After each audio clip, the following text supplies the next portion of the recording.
Today we are learning more about one of the victims in that fiery crash from Tuesday along 95 South. Today we saw balloons flying where the crash happened. Rhode Island State Police say an Audi was speeding when the driver lost control and hit a tree. They say weather, road conditions, and speed all played a role. And today, family and friends telling us the 22-year-old who was in the car, and we're learning more about him. 12 News reporter Chelsea Jones has been tracking these developments for us. She's live in East Greenwich with more about that tragic event. So Gianni Guerrieri, I spoke to his mother. He's the victim you guys are talking about. She wanted everybody to know that he was amazing. She wasn't ready to go on camera today, but she wanted people to know that he's overcome his own tragedies and even helped others overcome theirs. As a human being,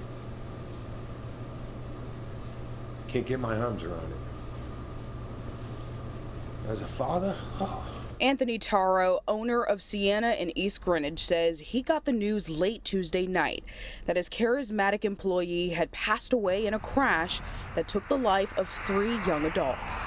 Really happy and outgoing. He had this kind of macho exterior surface to him, but deep down inside he was just, he was a little puffball. 22-year-old Gianni Guerrieri worked at Sienna for a short 6 months, Taro says, but his impact was great. I wasn't going to just stand by and watch as someone's car is on fire and they're trapped inside.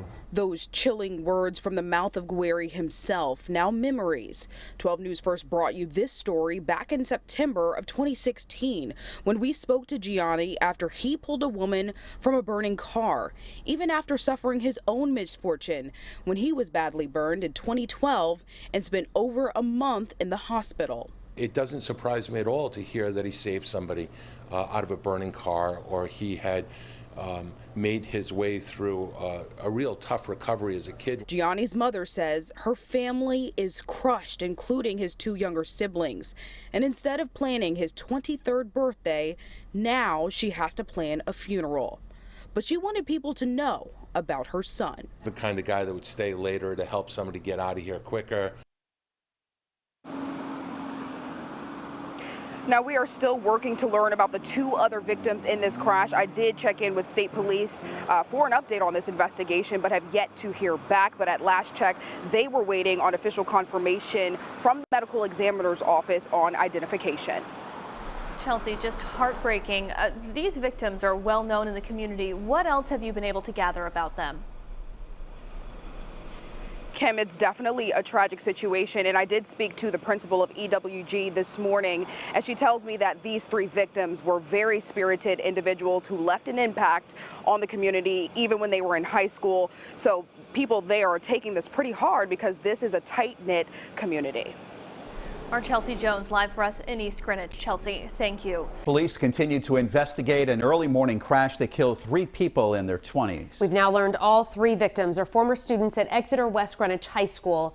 Family and friends tell 12 News one of the victims in yesterday's deadly crash was a 22-year-old they say was a hero in his own right. 12 News reporter Chelsea Jones is live in East Greenwich with how the young man is being remembered tonight. Chelsea.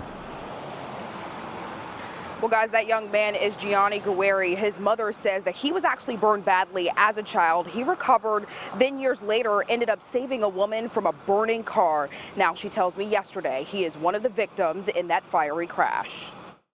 I wasn't going to just stand by and watch as someone's car is on fire and they're trapped inside. Then 17-year-old Gianni Guerrieri spoke with 12 News about his quick thinking to help save someone in trouble. Not a surprise to his boss, Anthony Taro. He was really very thoughtful and considerate about his coworkers. He's the kind of guy that would stay later to help somebody get out of here quicker. Tuesday, Guerrieri was in the car with 2 others when the car went off the road and hit a tree. State police say the car was speeding. All 3 people inside were killed. Gianni being remembered by his former principal as spirited, by his mother as amazing, and by Taro as a happy and outgoing man. Sometimes as a boss, you try not to become attached to individuals, but he just had this charisma about him that just drew you to him. The news crushing Gianni's family. His mother says he survived being burned at a sleepover in 2012. He spent 32 days at Hasbro. The news of his death shaking many. As a human being, can't get my arms around As a father, oh. In lieu of flowers, Gianni's mom would like people to donate to the Phoenix Society for Bird Survivors. She says they helped him recover 9 years ago. Live in East Greenwich, I'm Chelsea Jones, 12 News.